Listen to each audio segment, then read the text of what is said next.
Pernahkah kalian bertanya-tanya, kenapa si Belanda begitu ngotot ingin menjajah Indonesia? Apa benar cuma karena rempah-rempah? Yuk, kita bongkar alasan-alasan sebenarnya yang mungkin belum pernah kalian dengar. Halo semua, selamat datang di channel kami, Penulis Sejarah. Kali ini, kita akan membahas topik yang sangat menarik dan penting untuk diketahui, terutama buat kalian yang suka sejarah atau ingin lebih paham tentang masa lalu Indonesia. Kenapa si Belanda begitu ngotot ingin menjajah Indonesia? Apa cuma karena rempah-rempah? Atau ada alasan lain yang lebih kompleks? Yuk, kita bahas satu persatu.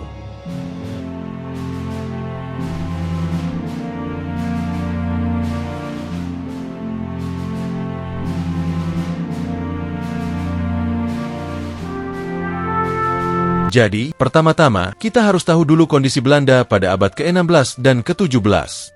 Pada masa itu, Belanda baru saja merdeka dari Spanyol setelah melalui perang yang sangat panjang dan melelahkan, yang dikenal dengan nama Perang 80 Tahun.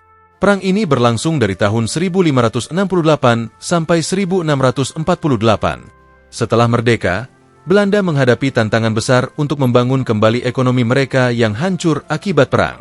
Untuk mengatasi masalah ekonomi ini, Belanda mencari cara untuk mendapatkan sumber daya dan kekayaan baru. Mereka melihat peluang besar dalam perdagangan internasional, terutama dalam komoditas yang sangat berharga di Eropa pada masa itu, yaitu rempah-rempah. Rempah-rempah seperti pala, cengkeh, dan lada bukan hanya digunakan sebagai bumbu masakan, tapi juga sebagai pengawet makanan dan bahan obat-obatan. Karena iklim di Eropa tidak memungkinkan untuk menanam rempah-rempah ini, mereka menjadi barang yang sangat langka dan mahal. Bayangkan saja, pada masa itu, harga rempah-rempah bisa lebih mahal daripada emas. Inilah yang membuat Belanda sangat tertarik untuk menguasai sumber rempah-rempah langsung dari asalnya, yaitu Nusantara atau yang sekarang kita kenal sebagai Indonesia. Dengan menguasai sumber rempah-rempah ini, Belanda bisa memonopoli perdagangan dan mendapatkan keuntungan besar, yang nantinya akan digunakan untuk memperkuat ekonomi dan kekuatan militer mereka. Selain itu, keberhasilan dalam perdagangan rempah-rempah akan memberikan Belanda kekuatan dan pengaruh politik di antara negara-negara Eropa lainnya. Dengan kata lain, perdagangan rempah-rempah tidak hanya soal uang, tapi juga soal prestise dan kekuasaan. Ini menjadi motivasi besar bagi Belanda untuk menjelajah jauh hingga ke Nusantara dan berusaha menguasai wilayah tersebut. Oleh karena itu, Belanda tidak hanya datang sebagai pedagang, tetapi juga sebagai penjajah yang berusaha menguasai wilayah strategis ini untuk keuntungan mereka sendiri. Rempah-rempah menjadi alasan utama, tetapi ada juga motivasi lain seperti keinginan untuk menunjukkan dominasi mereka di panggung global, mengamankan jalur perdagangan, dan bersaing dengan negara-negara Eropa lainnya seperti Inggris dan Portugal yang juga berminat pada perdagangan di Asia. Nah, sekarang kita beralih ke Indonesia atau yang dulu dikenal sebagai Nusantara. Nusantara adalah sebutan untuk kepulauan Indonesia yang terdiri dari ribuan pulau dengan kekayaan alam yang luar biasa. Pada abad ke-16 dan 17, Nusantara menjadi pusat utama penghasil rempah-rempah yang sangat dibutuhkan oleh pasar Eropa.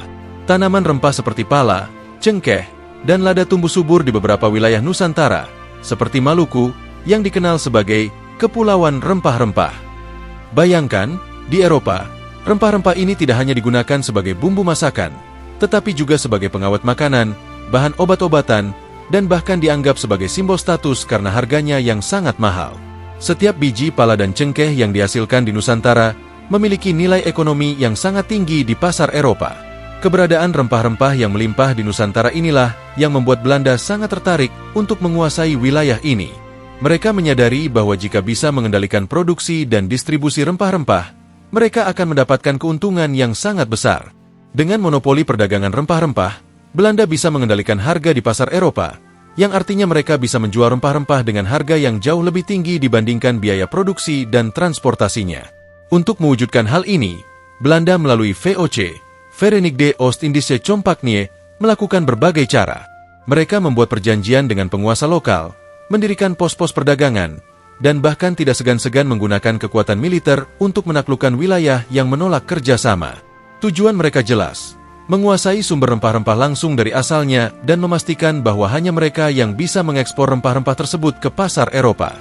Dengan menguasai Nusantara, Belanda tidak hanya mendapatkan akses langsung ke sumber rempah-rempah, tetapi juga mendapatkan posisi strategis di jalur perdagangan internasional. Nusantara menjadi titik penting dalam rute perdagangan yang menghubungkan Eropa dengan Asia. Menguasai wilayah ini berarti Belanda bisa mengontrol jalur perdagangan dan mencegah negara lain, seperti Inggris dan Portugal, untuk mendapatkan akses yang sama. Inilah mengapa Belanda begitu gigih dan berambisi untuk menjajah Nusantara.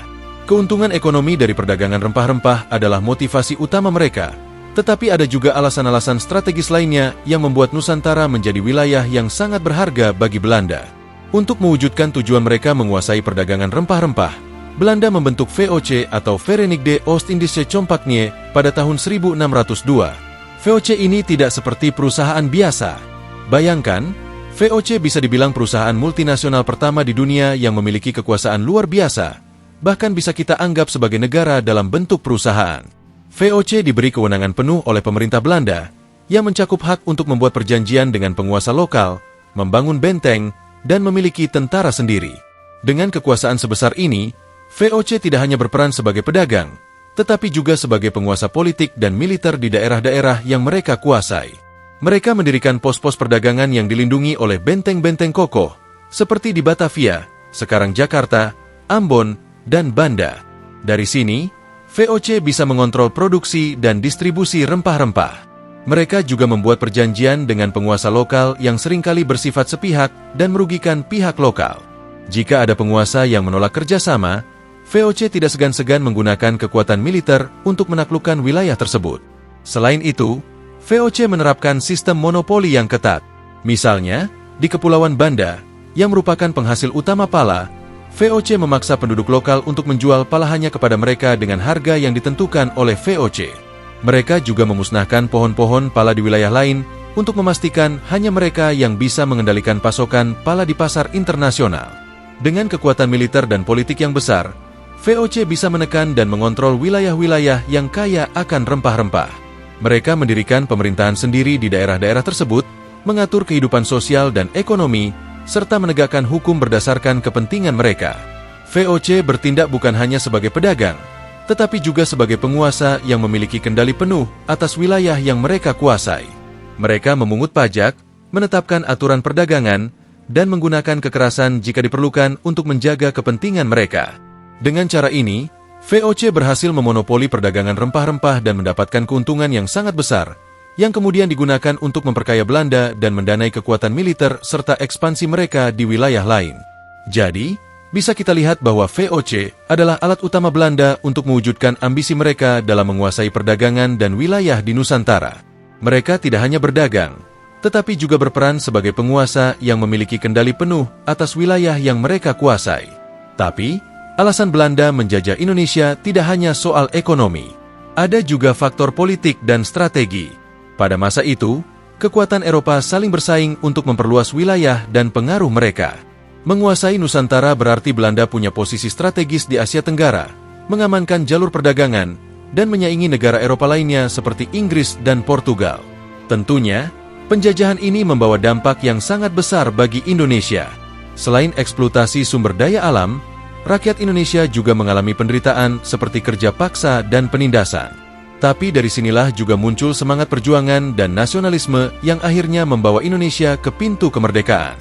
Jadi, sekarang kalian tahu kan, alasan Belanda menjajah Indonesia ternyata lebih kompleks daripada sekedar rempah-rempah. Kalau kalian suka dengan video ini, jangan lupa untuk like, share, dan subscribe agar kalian gak ketinggalan konten menarik lainnya tentang sejarah dan budaya Indonesia. Topik apa lagi yang kalian ingin kita bahas?